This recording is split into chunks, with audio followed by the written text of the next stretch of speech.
할렐루야, 오늘도 주님과 동행하는 행복한 하루 되시길 축복합니다. 오늘 큐티 본문은 호세아 14장 1절에서 9절 말씀입니다. 오늘 큐티는 의인이 다닐 그 길이라는 제목으로 호세아의 호소에 관한 묵상입니다. 말씀 질문입니다. 왜 여호와의 도는 정직하다고 하실까요? 하나님이 이스라엘을 징계하시는 목적은 멸망, 저주 아니라 구원입니다. 비록 하나님이 이스라엘을 악한 자의 손에 잠시 버려두시겠지만 다시 그들을 부르시고 불의를 제거하겠다 말씀하세요. 또 그와 같은 백성을 긍휼히 여겨서 돌보실 것이다 말씀하십니다. 3절에 우리가 아수르의 구원을 의지하지 아니하며 말을 타지 아니하며 다시는 우리의 손으로 만든 것을 향하여 너희는 우리의 신이라 하지 아니하오리니 이는 고아가 주로 말미암아 긍휼을 얻음이니이다 할지니라. 고아처럼 의지할 곳 없이 엎드려지는 사건을 당할 때 성도는 나를 부르시는 하나님의 사랑을 생각할 수 있어야 합니다. 원망과 절망 가운데 죽지 말고 일어나서 하나님께 돌아가야 합니다. 하나님이 이스라엘의 반역을 고치시고 아들을 사랑하듯 이스라엘을 기쁘게 사랑하겠다 말씀하세요. 그리고 뜨겁고 건조한 사막에 사는 식물에게 이슬이 절대적으로 필요하듯이 하나님께서 이스라엘에게 이슬처럼 촉촉히 적시는 은혜를 내리시겠다 약속하십니다. 이에 이스라엘은 레바논의 백향목처럼 아름답고 견고하게 자라서 많은 열매를 맺게 될 것입니다. 이와 같은 하나님의 약속이 내 인생의 유일하고도 확실한 소망입니다. 하나님이 궁극적으로 이스라엘을 회복시키시고 축복하셔서 많은 열매를 맺게 하겠다 말씀하세요.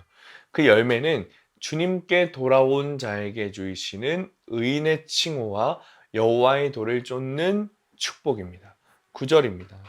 누가 지혜가 있어 이런 일을 깨달으며 누가 총명이 있어 이런 일을 알겠느냐. 여호와의 도는 정직하니 의인은 그 길로 다니거니와 그러나 죄인은 그 길에 걸려 넘어지리라. 하나님은 예수 그리스도를 통해서 우리에게 구원의 길을 보여주셨습니다. 그런데 그 길은 좁은 길, 십자가의 길입니다. 그래서 세상을 따르는 죄인은 그 길에 걸려 넘어질 수밖에 없는 거예요. 나에게 주어진 십자가의 길을 순종하며 가는 것이 지혜 있는 의인의 모습입니다. 적용 질문입니다. 내가 엎드려져 절망하고 있는 일은 무엇입니까? 그 가운데 돌이켜야 할 내 죄악은 무엇입니까? 두 번째, 내가 순종해야 할 여호와의 도는 무엇입니까? 오늘의 원포인트입니다. 십자가의 길을 걸어야 합니다.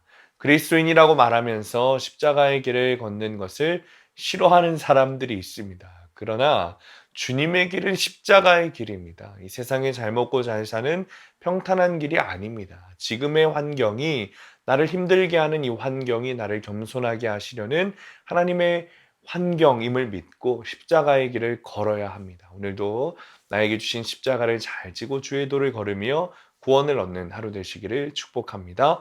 기도하겠습니다. 주님, 주님의 길은 좁은 길 십자가의 길이라는 사실을 깨닫습니다. 평탄하고 형통한 삶을 살기를 원하지만 구원의 길은 그리 간단하지 않음을 깨닫습니다. 오히려 죄인은 그 십자가의 길을 걸을 때 걸려 넘어지게 됨을 깨닫습니다. 하나님, 좁고 힘든 십자가의 길이지만 그것이 하나님의 길이라는 사실을 믿고 세상 가치관이 아니라 하나님의 길을 걷는 우리가 될 수 있도록, 그래서 구원까지 이르는 우리가 되도록 주님 인도하여 주옵소서. 예수님의 이름으로 기도합니다. 아멘.